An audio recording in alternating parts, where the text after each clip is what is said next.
And up next year we got a prospect versus prospect fight, and I think it's a really good fight. Two of the better fighters outside of that top kind of 25 range in the welterweight division with Bryan Battle and Ange Loosa.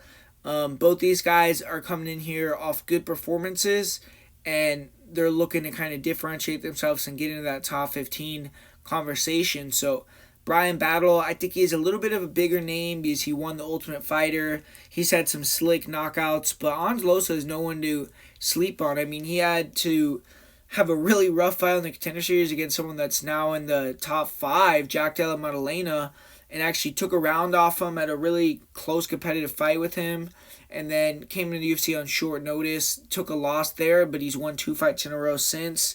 His last fight, I thought he looked pretty impressive against Reese McKee, and you look at how both these guys match up. On the feet, Bryan Battle is going to be the more powerful guy, but he's not as technical, and he doesn't really have great hands. Like, his boxing isn't good.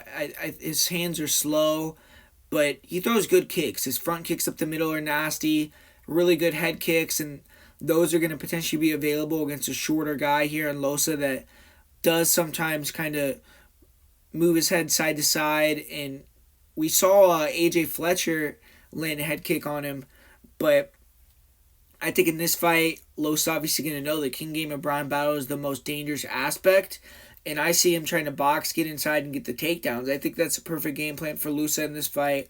If he could take down Bryan Battle, Battle will throw up some stuff off his back, but Loosa's been training with these really high-level grapplers for a long time, guys like Gilbert Burns, and I don't see Bryan Battle being able to submit him from bottom or really threaten him too much. I think if he takes down Bryan Battle, he can hold him down. And I do rate Loosa's wrestling pretty highly. I think he has good wrestling. His striking is technical, like I said. I think he has the speed and boxing advantage.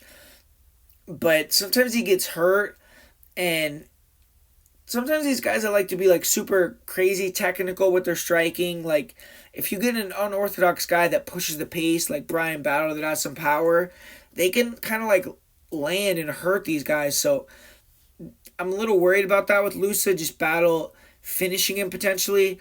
But Loosa makes all his fights wars. He has great durability at this point. Recoverability is crazy, and his cardio is good. I mean, he pushes the pace. I feel like the wrestling is going to be the differentiator here, though. I think Losa is going to be able to use his wrestling to get a couple takedowns after they're really back and forth and close on the feet and secure a decision through that. So give me the underdog here, Ange Loosa. I'm going to say he gets probably the biggest win of his career via decision.